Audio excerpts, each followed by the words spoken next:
Sometimes a regular EQ is not as inspiring as other plugins. Even as a fundamental of mixing and mastering, EQ can be so frustrating at times. And to top it all off, there are hundreds of plugins and modules out there to choose from. It's time to talk about dynamic EQs, boy.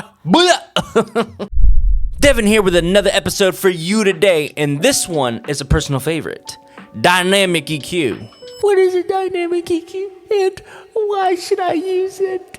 I'm gonna use my own words for this. There's a thing called a multi-band compressor, and that doohickey separates ranges of frequencies for you to compress individually. And there's another tool that operates in a similar fashion called a multi-band expander, which has the same range separation mechanic, but expands the audio instead of compresses it. When you take the concept of both these tools, and you smash them together and apply them to an EQ curve, you get a dynamic EQ. Real talk though, if you aren't familiar with a multiband compressor or a multiband expander, then I highly recommend checking them out. And most DAWs come with those as stock plugins. But in a nutshell, compressors pull the volume down and expanders push the volume up. When these are applied to EQ curves, you can tell the EQ to either cut or boost your selection. And to make things even more interesting, you can add these mechanics to peaks, shelves, and filters, whatever the plugins allow, for more versatility. But why is this important? How should I use it? Look, dynamic EQs have a large range of utility, from de-essers to attack enhancers. Dynamic EQs can not only filter, boost, or cut sound, but they can also shape transients and tails of whatever frequency range you can get your hands on. Let me show you with a real example.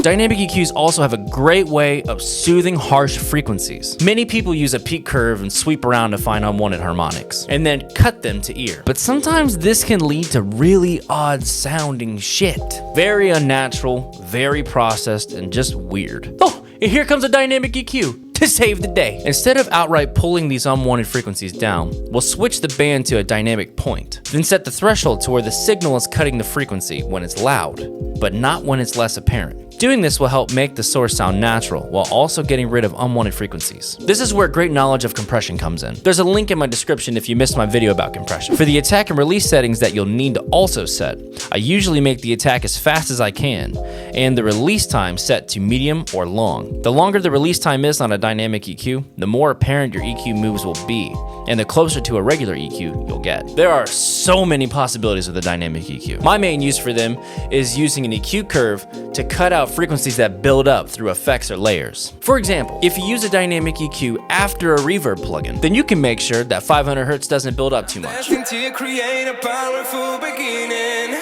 to lead and serve the people into believing. Hide if you don't want to see. Take shelter and reap from your seed. This is also how you use a dynamic EQ for de-essing. You would simply set a threshold for the high frequencies to start ducking when they get too loud, without affecting the overall high end of the vocal. Here I am, I'm trying to avoid making a future devoid of the people we believe can make a difference for us. But now for the real deal, the secret sauce to dynamic EQs. Come here. Sidechaining. One of the biggest and most advantageous uses of dynamic EQ is the ability to sidechain other mixed elements to singular bands or multiple bands at once. And here's just a few ways that can be used. 1. Getting a kick drum to cut through bass. A common practice is to sidechain a kick drum into a dynamic EQ, like JST EQ, Pro Q, Sooth 2 on a bass bus. You can set the curve in the area that's fighting with the kick drum, but that's also necessary for the overall bass sound. Then use the dynamic EQ to move the bass out of the way when the kick is struck.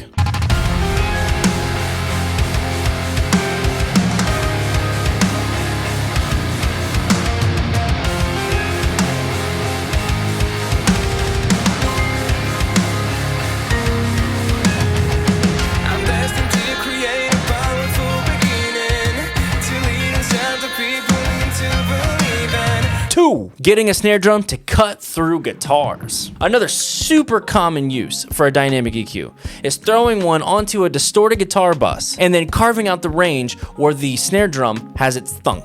We can then set that cut to only happen when the snares hit, and then return the guitars back to normal before anyone knows it happened.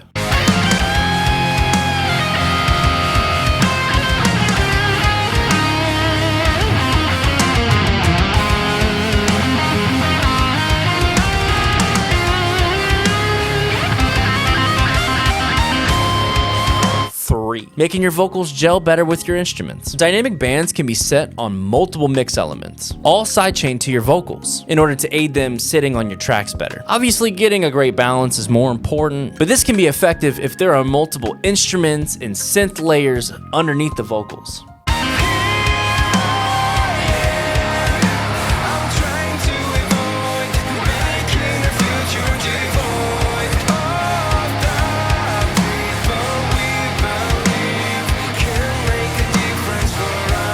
Number 4, like in the video, ducking your effects. Effects like delay and reverb are really great at adding masking frequencies to muddy up your mix. So you can set up shelves or peak curves on these masking frequencies and then have them duck every time the main instrument is speaking, like vocals or a piano, you get it.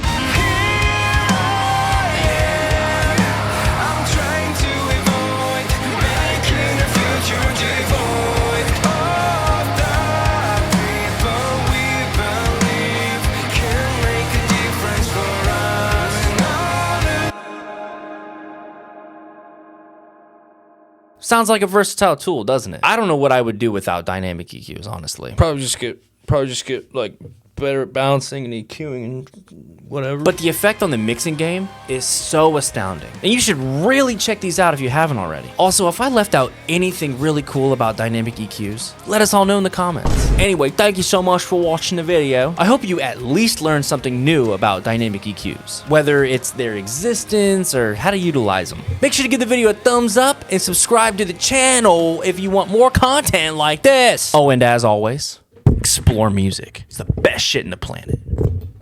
Fucking mic drop. I love you.